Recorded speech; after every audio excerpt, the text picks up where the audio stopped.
All right, all right, all right. Hello, friends who are on the line who have been here for the last few minutes, and to any friends who are going to join us later. Glad to be here. Thank you for having me at Beyond Pink and Blue. This is a really, really lovely time of year. So, whether you're watching this now or you're watching this on a stream later, I'm glad you're here to talk about a cool thing called multiple religious belonging, which is a fancy way of saying that sometimes you just ain't, sometimes your faith is just not big enough for one faith. You know what I'm saying?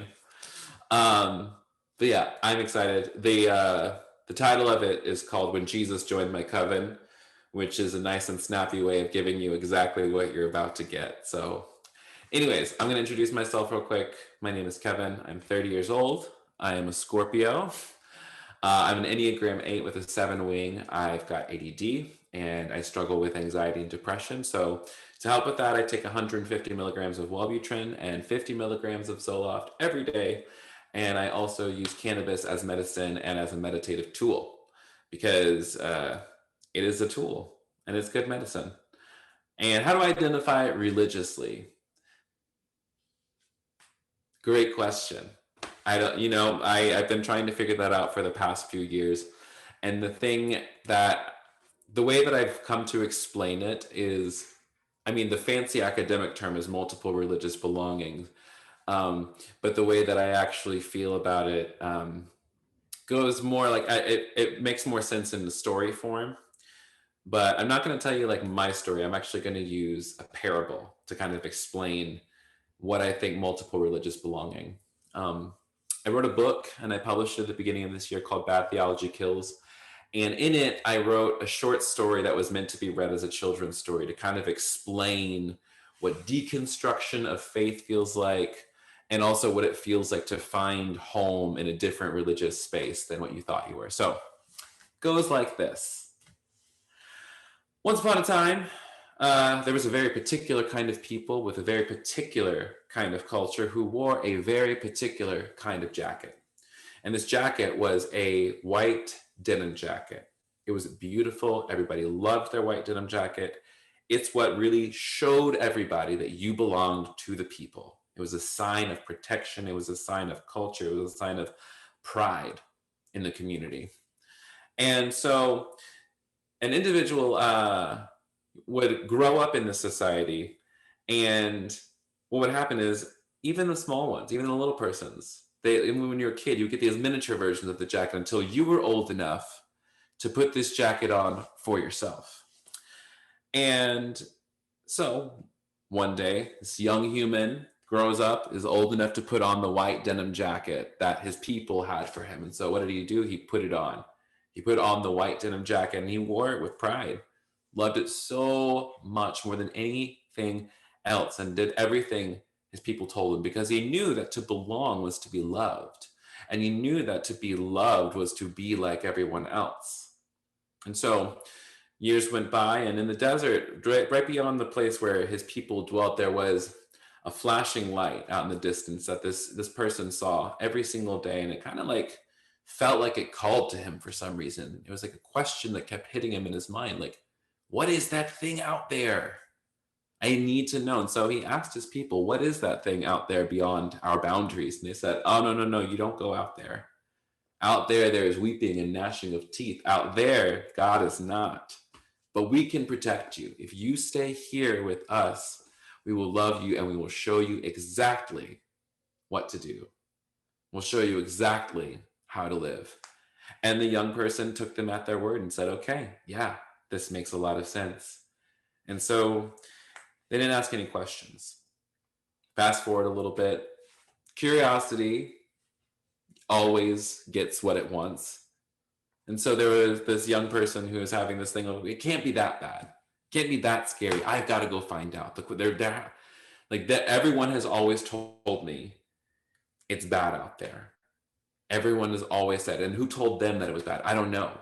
I've got to find out for myself. So this young person goes out beyond the boundaries of his people to figure out what this flashing light in the distance. And when he gets out there, what he realizes is that it's full of wild people.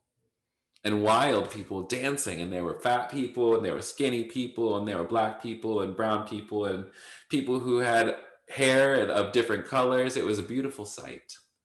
And they were all dancing and having fun, and he was blown away. He had never seen anything like it. And they came up to him and said, "Who are you?" He said, "Well, I'm from this. I'm from the city where the people live. Who are you?" And they said, "We are the wild people, of course." And they're just like, "Would you like to have dinner with us?" And so they invited this young human to the table, him and his white denim jacket, and they ate together. So they ate and they drank and they danced and they had a whole fun time until the sun came up, and then the young man went home. And the next day, when he was looking at his jacket, he realized that he had dust marks and dirt marks and scuffs from where he was out in the wilderness, out in the desert with the wild people. Even though he tried to cover it up, even though he tried to wipe it up as much as possible, there was no hiding that he had been touched by the wild people. There had been no hiding that he'd learned something new, that he had been somewhere he maybe ought to have not. And so when the people saw all these scuff marks on their white denim jackets, they accosted him. "Did you go out past beyond what we told you? You cannot do that again. Go clean your jacket or do not be seen." And so the young man, with a lot of shame, went back to his home and bleached out the jacket, trying to remove any of the marks that came before. And so for a time, he stuck to the rules. He stayed within the bounds of his people. He tried really, really hard to live the way his community asked him to. But then he kept remembering what it was like to dance and what it was like to move and what it was like to eat a meal with people. And so one night, when the craving got too big, the desire to go out and just be free a little bit more, he went out past the boundaries of his people to meet with the wild people once again. He danced and he ate until he drank until the sun came up and felt no shame and felt so happy until he got back. And there were even more marks on his perfect white denim jacket. And the people said, "What is wrong with you? Haven't we taught you what it is to belong here with us? Haven't we taught you the right way to live? And this is how you repay us?" Once again, they yelled at him, "Clean your jacket or do not be seen." And so he went back and he bleached out his jacket again, removing any mark of the wild people, knowing that he had to get in line. But after the second time he washed it, he actually pulled on the jacket and realized that it was not big anymore. Like, it was actually snug. It was very, very tight in places it hadn't been before. He couldn't even pull it around himself. And so he took it to his people and said, "Could I please have a bigger size?" And they said, "No." "What do you mean? Everybody wears this jacket, this size jacket." And he looked around and everybody was wearing the same size jacket. Even the people whose arms had overgrown it, even the people who couldn't fit, everybody was still squeezing themselves into the same jacket. Some people didn't even fit into the jacket and it dwarfed them, but everybody wore the same jacket. And so he reasoned, he's like, there must be another size, please. And they said, "Nope, everybody wears this jacket. The jacket is perfect. Just make sure you're wearing the jacket or do not be seen." And so the young person, feeling dismayed, they went back to their dormitory. And then that night, when they were feeling very, very lonely and very hungry, they remembered what the wild people said: "You can eat with us anytime." And so the young man went out beyond the bounds of his people and met with them again. And this time he showed up and they said, "Where's your white denim jacket?" He said, "It didn't fit me anymore. And I was wondering if you could show me how to make one." And they said, "Great. We'll show you exactly what to make. We'll show you all the different fabrics we use." And realize some people don't even wear jackets out here. It's really whatever you want. And so they ate and they drank and they danced till the sun came up. And then the young person decided to stay for lunch and then for dinner and dancing and drinks. And pretty soon, the young person just decided to stay with the wild people and became wild themselves. They learned that to truly be wild was to be free, and to be free was to be holy. To be holy was to experience life to its fullest. So many moons went by, and eventually another young person in a white denim jacket showed up, and the young man walked up to them and said, "Hello, would you like to eat with us?" And the person in the white denim jacket said, "Absolutely." The end. So I tell that little parable about a young person who can't fit into a jacket, because that's really what happened to me. And that's what happens to a lot of folks who come from a pretty repressed, not a repressed, but a just religiously conservative background. And what I realized as I was, going along in my life is that I couldn't pull this jacket around myself. I asked for a bigger size and they're like, nah, we don't got one. Sorry, that's not how it works. And so we find ourselves outside of religious traditions and communities and families for one reason or another. And the fact is typically it's not that these jackets are shrinking, it's that we're growing. It's that all these trips back and forth to the wilderness, our arms become stronger, our legs become stronger, we become spiritually larger.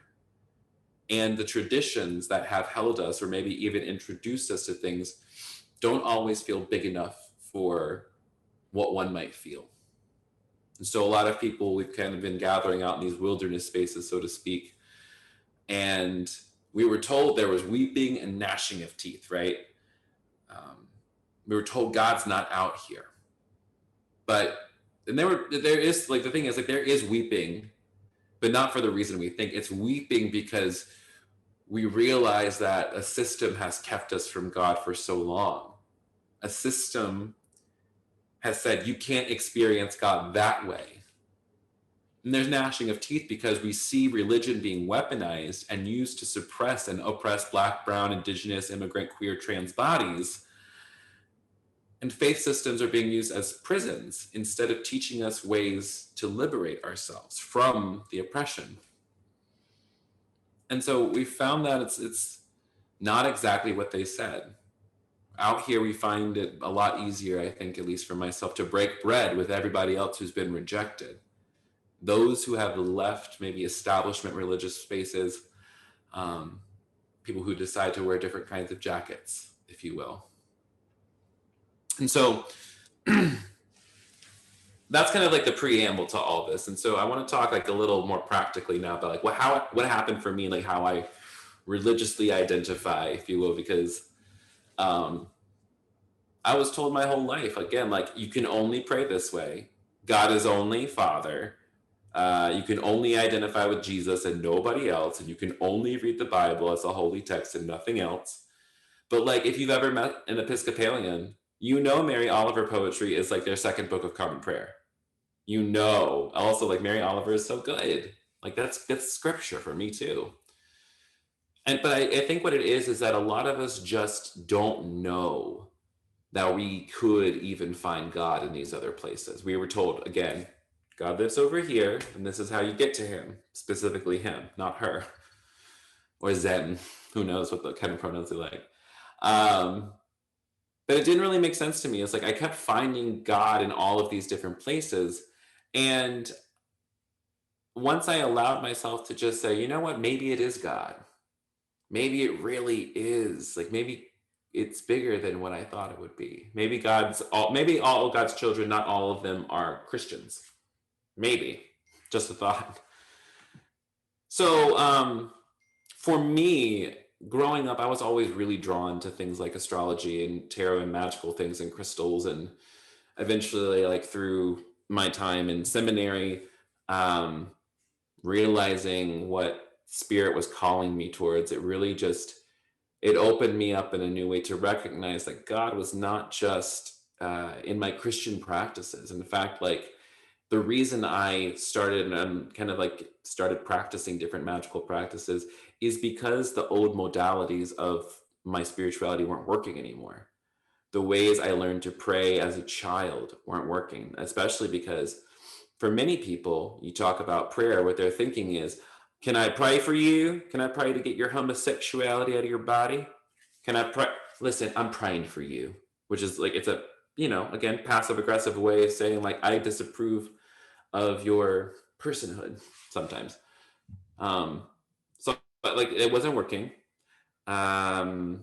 Worship, music, all that wasn't working for me either, because, oh my goodness, like, it was so triggering because I got all of these songs that used to be like really powerful and uplifting. And then I realized, oh my gosh, I am singing about being bathed in blood.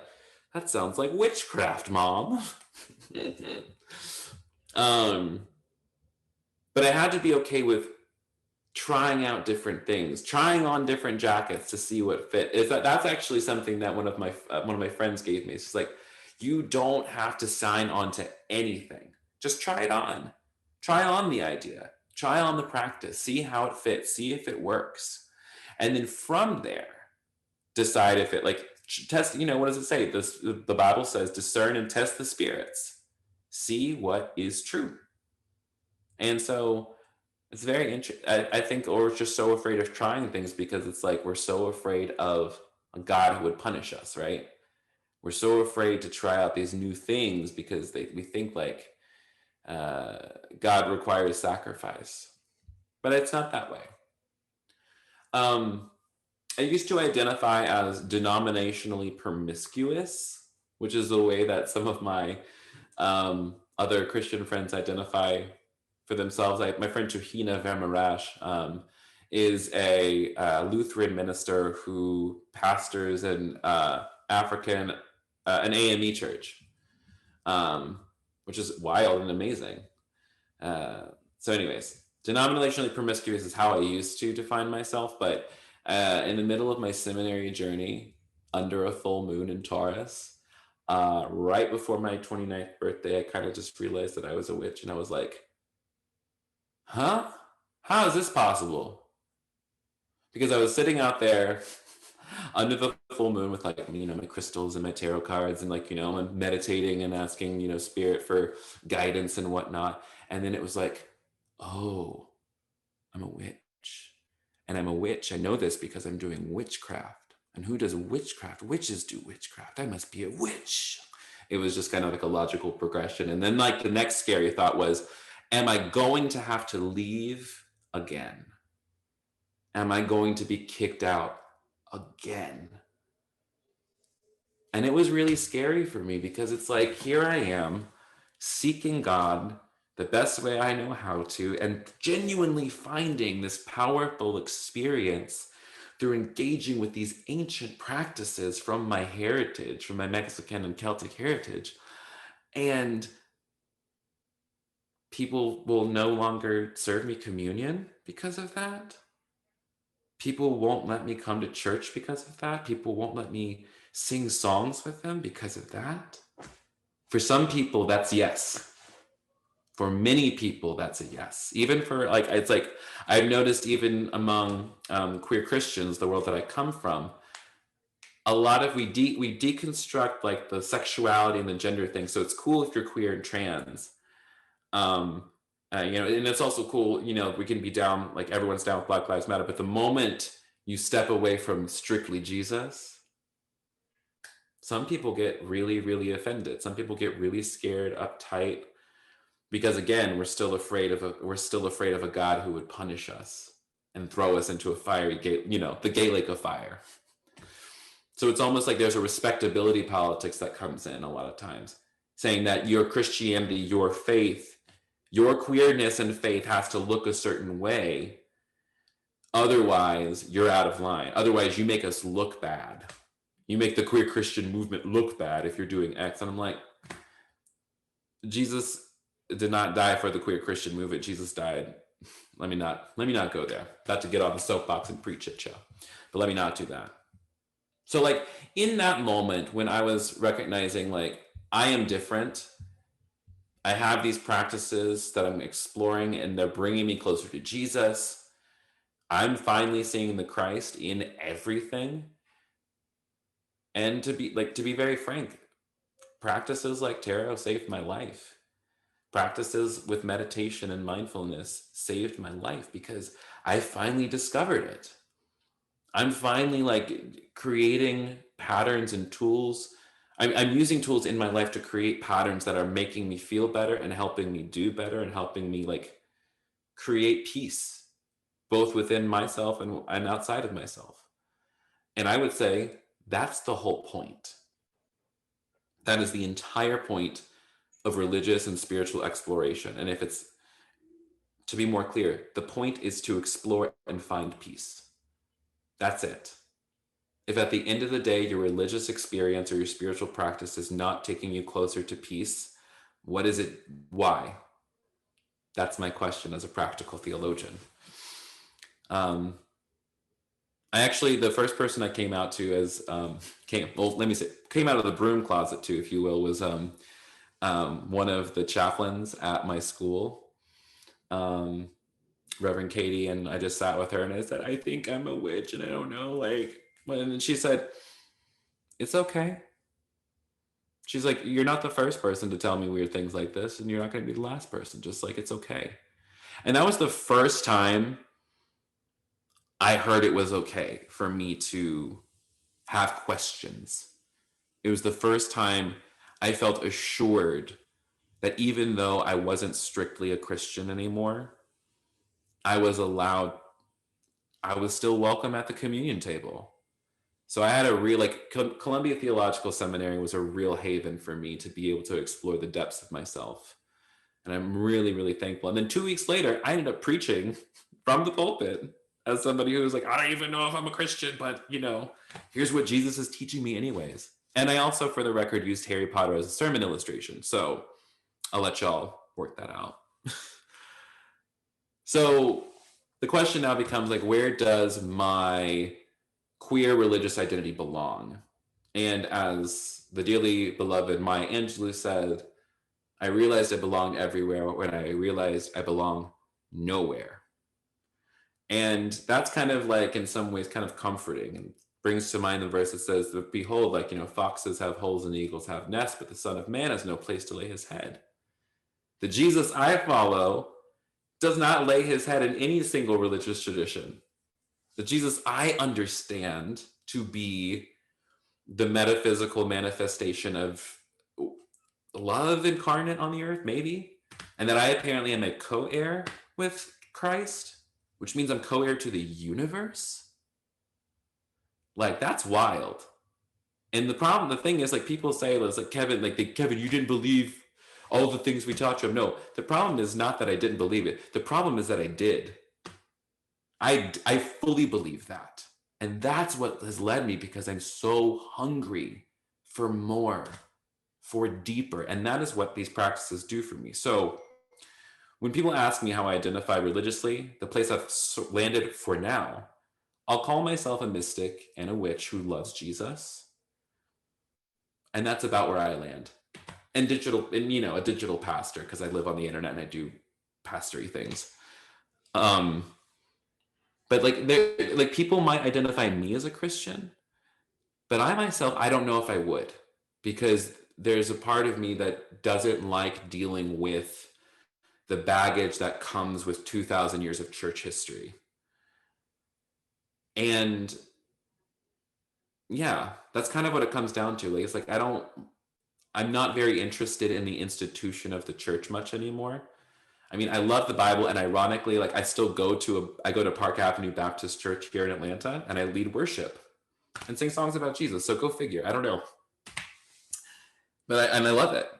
And I read the Bible. I read the mystics. I try to practice the yamas and niyamas of yoga.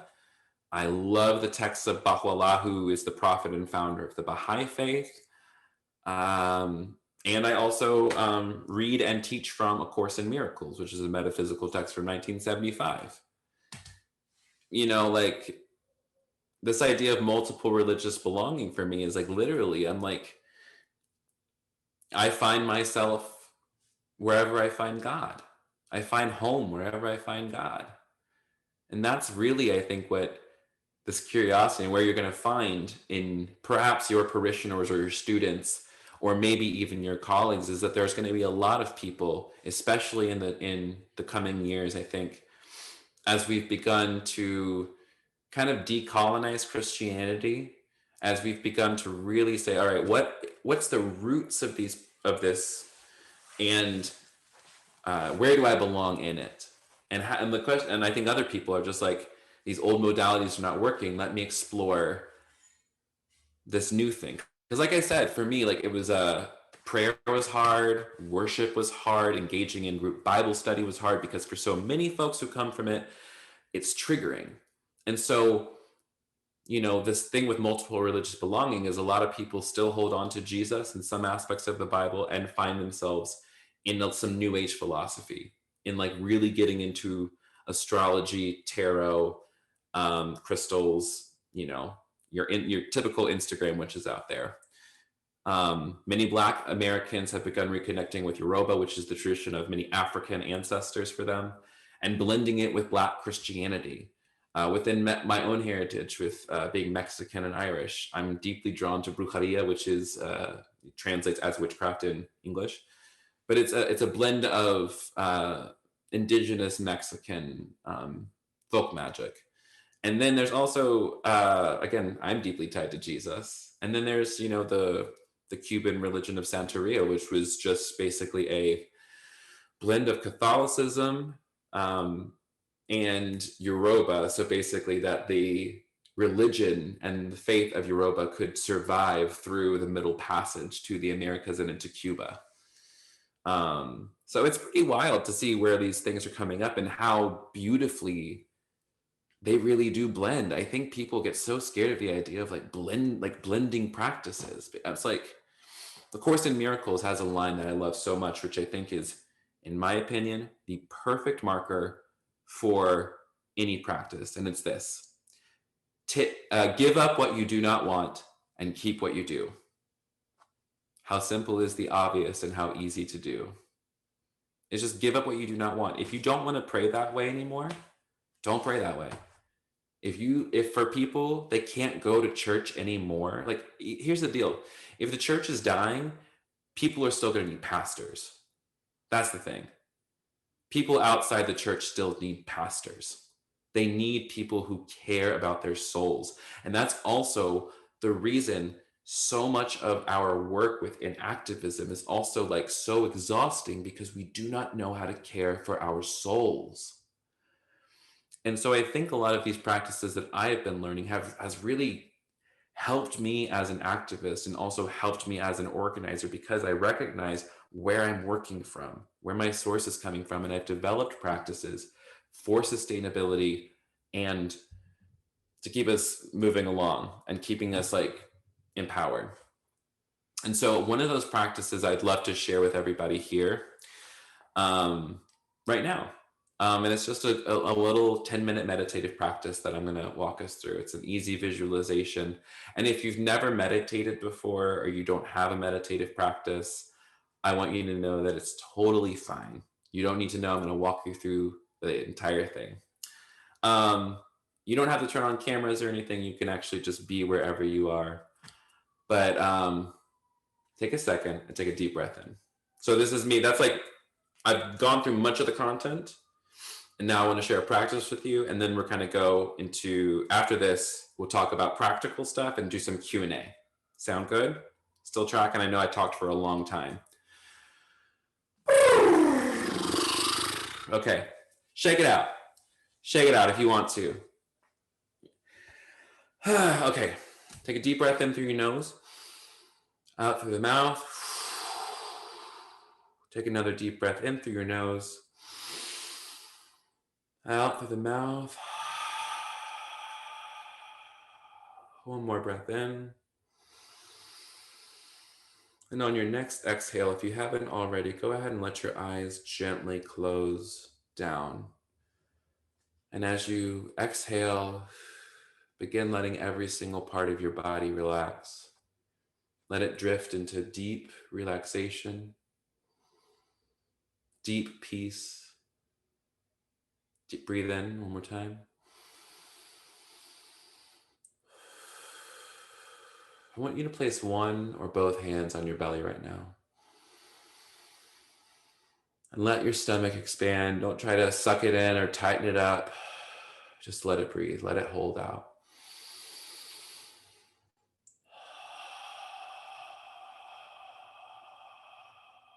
And see if you can make your exhale longer than your inhale. Breathe in. Exhale.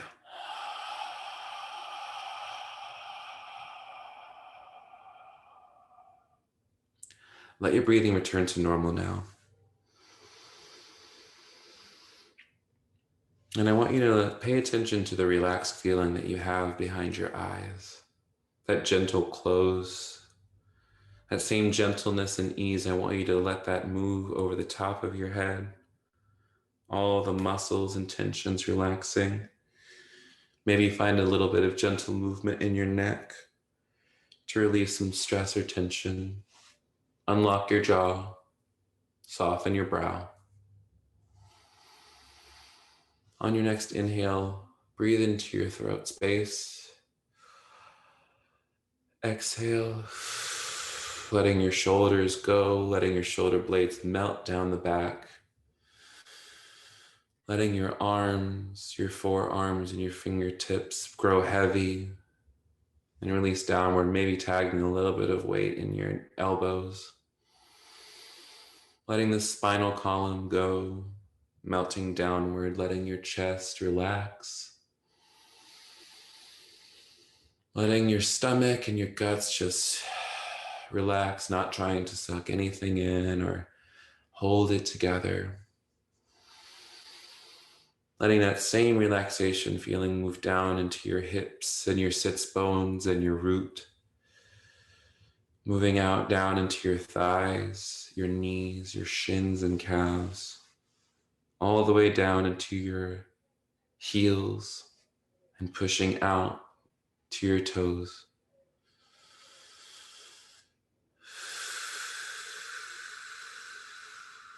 Let your breath return to normal. Notice it. Is it shallow? Is it deep? And with every breath, just notice how you can just let go more. And I want you to feel just inside your chest. I want you to just see just a small point of light shining brightly and warmly at the center of who you are. And with every inhale and exhale, I want you to see that light continue to grow bigger.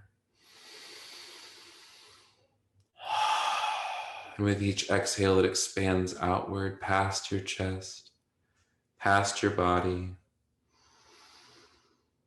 encompassing every single part of you till you are surrounded with golden light, surrounded by peace, surrounded by love, surrounded by the presence of your ancestors and the ones who have gone before you who love you. In this moment, let peace come into your mind.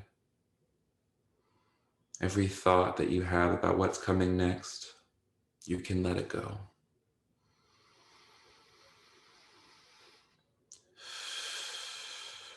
Now, sitting across from you in your mind's eye in this space that you've created, I want you to see your fear, your stress, the version of you that has had it, the part of you that's holding on, the part of you that's stressed out all the time, the part of you that lies awake at night.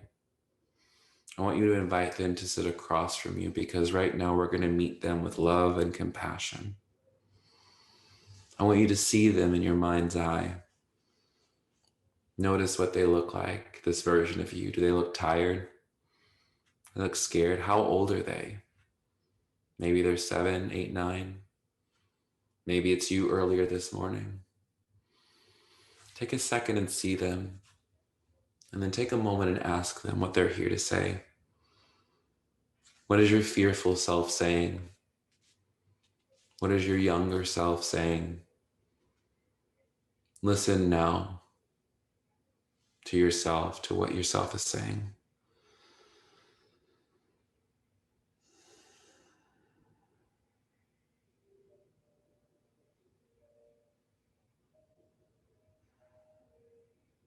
It might be a feeling that I feel scared because I feel alone. It might be a feeling that you're not sure how to belong or where to belong. It might be that you feel different and that you belong nowhere. It might be that you've been rejected and you don't want to get close to faith again because of how you were rejected by people of faith. And if you're having trouble imagining what your younger self or your fearful self would say, just use your imagination. What do you think they would say? Take just a few moments to listen once more. What do we need to hear right now?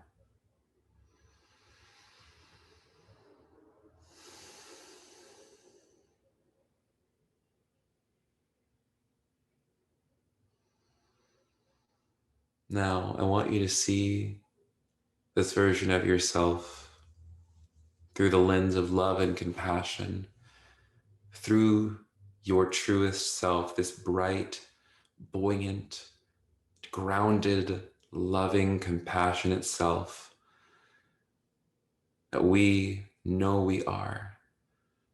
What would your younger self need to hear, your fearful self need to hear, to be assuaged of their fear, to let go of their need to control, to really choose bravery and present? What do they need to hear right now? What do you need to hear from your truest and highest self, from the voice of love? Take a moment to listen now.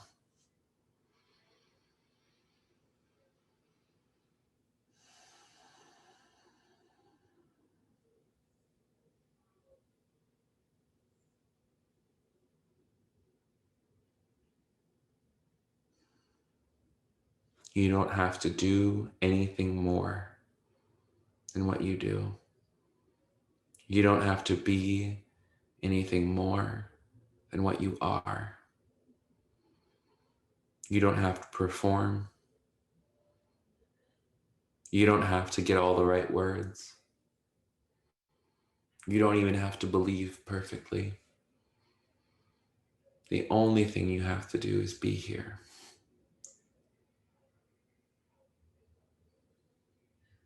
God loves you. Your body loves you. Your ancestors love you. And you love you. We love every part of ourselves, and when we meet ourselves with deep compassion, we're able to more fully understand what we need to do next.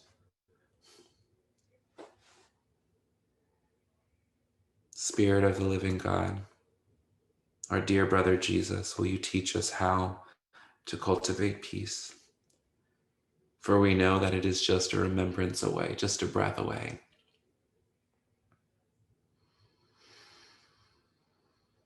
Spirit, is there anything more that we need to hear today?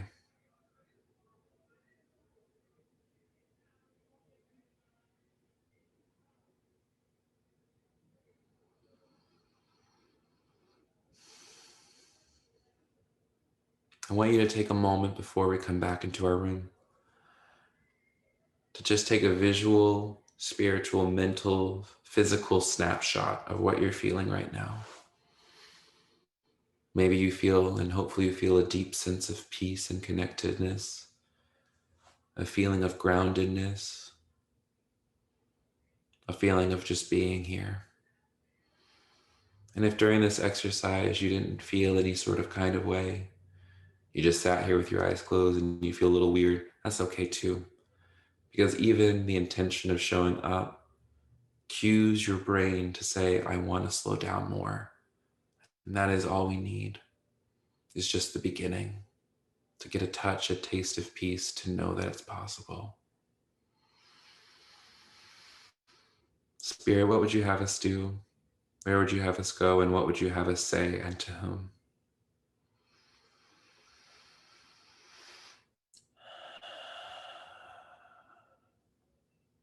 Begin to bring yourself back into the room. Maybe wiggling your toes, touching the tops of your legs. Maybe roll your shoulders a bit, touch your arms. Roll your neck a little bit if that feels good. And on your next inhale, I want you to take the deepest breath you've taken all day. And then you can gently blink open your eyes, come back into the space. And we're here. How was that? How do you feel? You can either let me know in the chat or you can come off mute and tell me and just share with the group, because we are kind of a small collection of humans.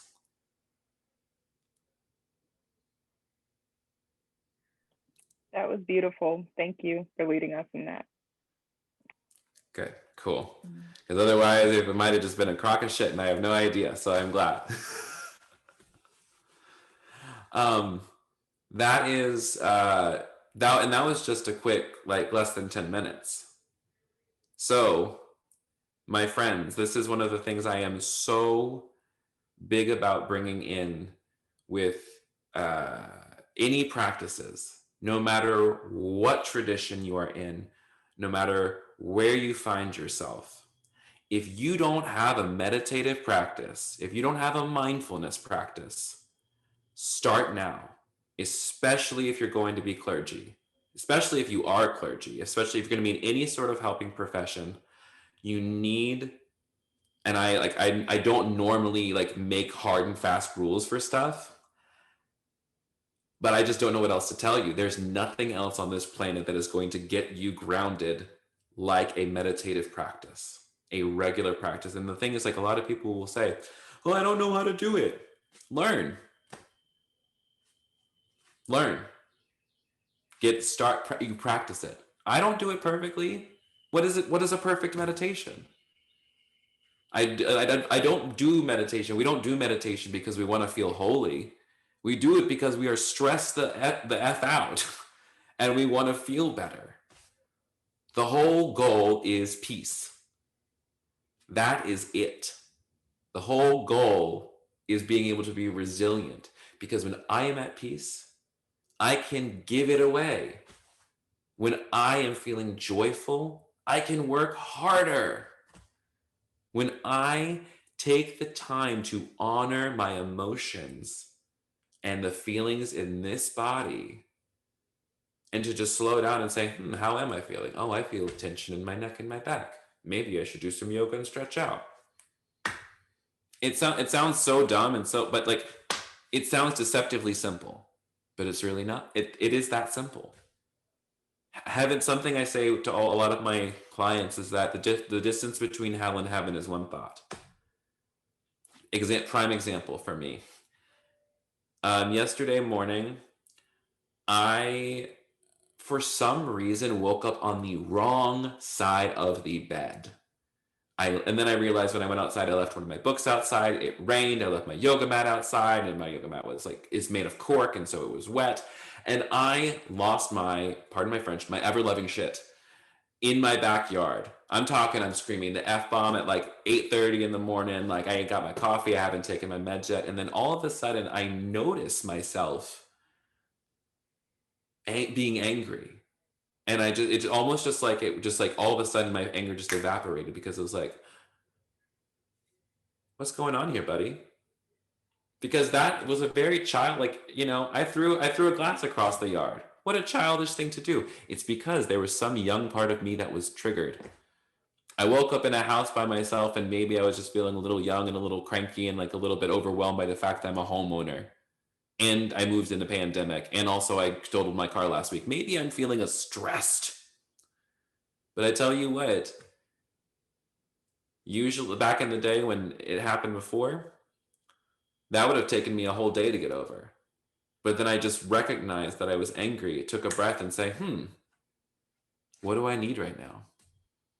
What part of me is hurting right now that I did this really interesting behavior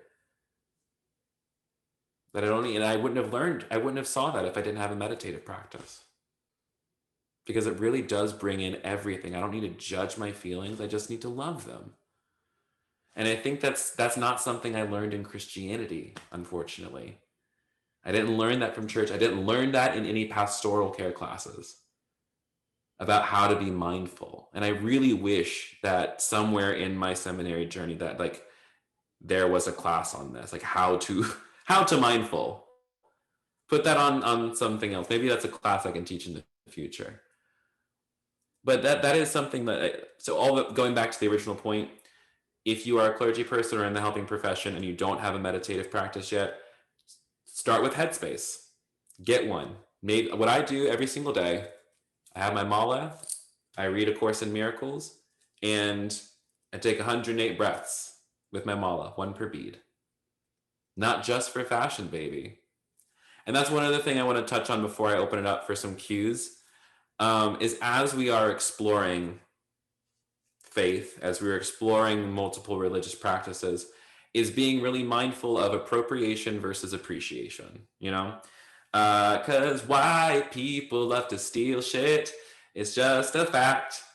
Because the colonized mindset, right? The colonized mindset says, I can take what I want because it's me. I didn't mean it, anything by it. It was in the name of me getting closer to God. One example, burning white sage is generally considered to be inappropriate because that is a indigenous tool for indigenous spiritual practices. So rather than being mad that you can't burn white sage, why don't you figure out what your people did? What did your ancestors do to cleanse a space? So for being a Mexican human, we've got Palo Santo from our heritage. And then from my, a lot of Greenwich practices. We got rosemary, we got thyme, we got lavender. We have all of these different things that smell just as good, by the way. Because a lot of people are just like, oh, it just smells so good. Nah, don't do that with other people's prayers. That's very shallow. We don't need to do that. And so it's with anything, as we are exploring, the rule of thumb that was given to me when exploring different practices is find out what your people did. Because once you find out what your people did, I don't want to say invariably, because of course there's always exception, but at least in many people's experiences that I have heard of, finding out what your heritage is and what those practices are, it just gets it gets in your bones. And it's really, really cool to reconnect with those things. I have low key and real talk, we're 5 steps away from starting a little coven in my church, because there's so many of us who are finding ourselves reconnecting with these different things. And we're all very active members of our church. I still lead worship on the Zoom, still preach. Other people are still serving as deacons, and I'm like, all right, I'll see y'all at the full moon for the circle. Make sure you wear a mask. It's just very funny. I think if I were to give one more thing, it would be this: when you find yourself or other people in your care having these moments of growth and expansion, you don't need to understand it. All you should do is just be like, oh, tell me more. Tell me more about how you're finding God. Tell me more about how this is causing you to come back to yourself. Because if you can just encourage that growth, it might mean that, they leave and go off somewhere. But your goal as a pastor or a spiritual caregiver is not to mold them into you or into a specific thing. It's to care for their soul. And that might mean showing them new things, and also allowing yourself to be open to it. Because let me tell you what, I have only met more of God and whatever. And it's, rumor has it that God is boundless, and then it turns out it's true. Wild, right? That's kind of all I have as far as content and practice goes. I'd love to open it up for some Q&A. So if you have a question, you can either put it in the chat or you can just come off mute, and I'd love to bounce back and forth with the time we have left.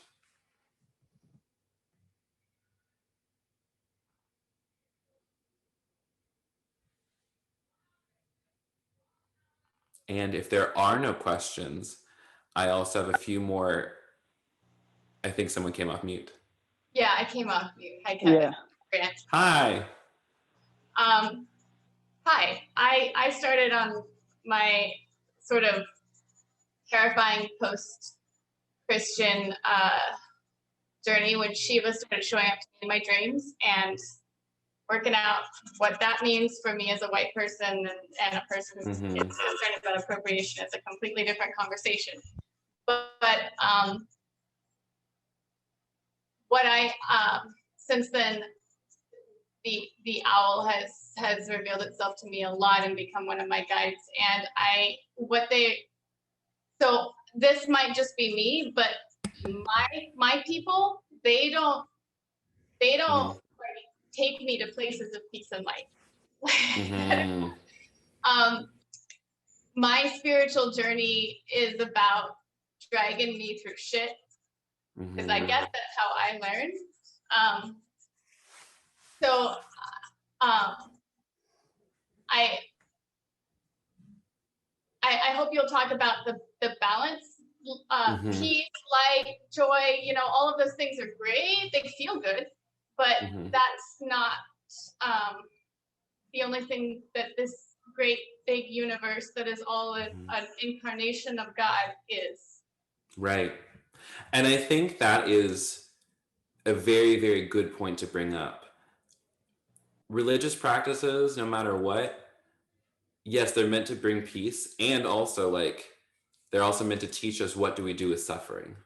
What do we do when those hard things come in? So for me, like that moment the other day that I gave an example where I was super angry, that was a moment of suffering. Even if it was just a small little like morning thing, that's a moment of suffering. You know, it's to teach us what we do when our friends die. How do we honor that in a way that holistically honors the grief and the true loss that we feel? And something you mentioned, this like you said Shiva or Kali was appearing to you in your dreams, you said. It started with Shiva, but Kali's never far away. Listen, the Holy Trinity. This is something that I find so beautiful and interesting, is the more that like I read from different religious texts and spiritual practices. I mean, your brain, you can't, you know, in your dreams, like you're not responsible for what happens in your dreams. I don't think dreams can be appropriative. And I think like I have found so much truth through studying all of these different deities and through like communing with them. Like I have Lakshmi on my altar. And just through learning the stories of these people, it's like, and this is what's interesting about Hindu. I'm saying this as a non-Hindu person. I will say that. But for many of my Hindu friends that I've spoken to, like the Hindu pantheon, like kind of like builds itself out to where like, sure, these are all manifestations of the same exact thing. And so as I kind of, same thing with like, interestingly enough, Baha'u'llah, who is the prophet of the Baha'i faith, would say that Jesus, Muhammad, the Buddha, all of them dispensations of the same God. And so whenever I have in my own meditations, visualizations of different deities, spirits, angels, gods, etc., I let it come in. I let it come into my mind. And I say, all right, what do you have to teach me? Because the Buddha has so much to teach us, you know? And it's yeah, it's one of those things where it like I know that I'm not Buddhist, but just like I love the Buddha. You know, it's bye, Letitia. Dr. Campbell, you're the best. Thank you for coming here. I hope it was helpful. But yeah, I think a lot of, you were talking about like I think you were touching on the folks that kind of do like the love and light thing, where it's just like, if you just like align your chakras and like do all of your meditation, you're going to be just like so much more balanced and you can transcend your suffering. And it's like, okay, I don't roll that way. And I don't think we should, because that's spiritual bypassing, right? But the idea of spiritual bypassing means using a really possibly shallow spiritual idea to downplay someone else's suffering or downplay someone else's hard thing, or even downplay our own stuff. Sometimes, like, you know, we'll even use things like meditation or magic or tools. Like, you all know the one person out there who is like crystals galore and they're doing the candles and they're doing the stuff and they're the most stressed out motherfucker on the planet. Sorry, my language. But you know that one person who like does all the things and they don't have peace. It's data. And so for me, it's like the presence of peace is not the absence of suffering. I think the presence of peace is learning how to love the part of us that is hurting. And I think that's what my practices have taught me, that, at least. And that's what when I'm working with folks, it's like, what's the trick for sadness? Compassion. Anger, compassion. Jealousy, compassion. Self-hate, compassion. Hate for others. That's one thing. We think that we're so good that we need to be above. Like, that's the thing. That we're not trying to transcend being more than what we are. The whole point is just to be what we are.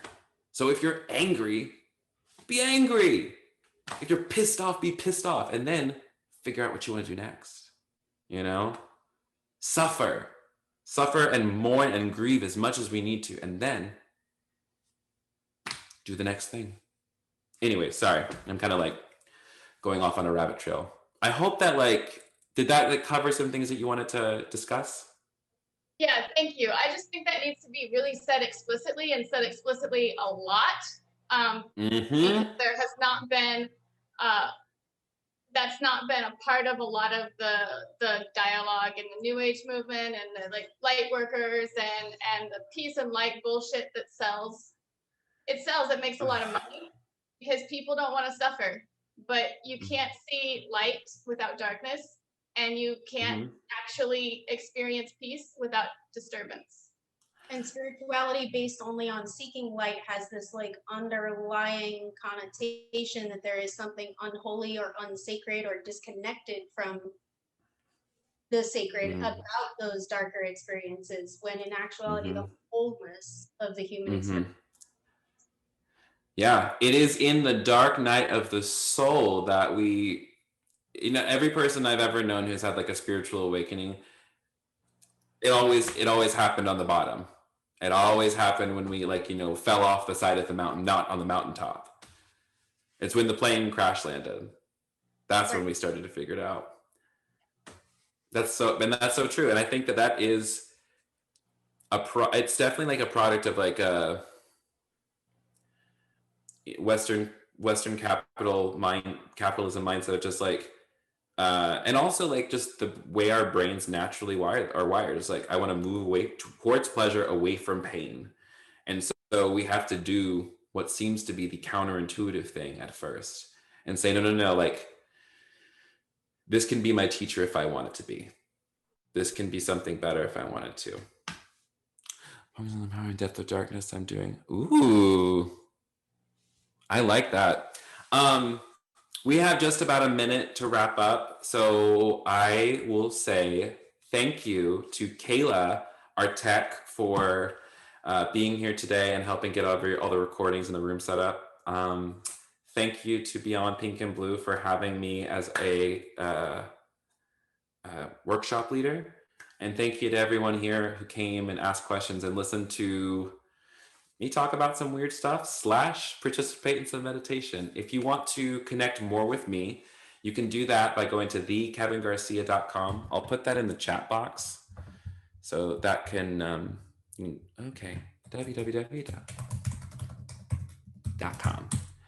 You can check me out there at thekevingarcia.com, and I'm across social media at thekevingarcia, just THE Kevin Garcia. And thank you so much. I've really enjoyed my time with you. Kayla, thank you so much, and I hope to connect with all of you more. Bye, everyone.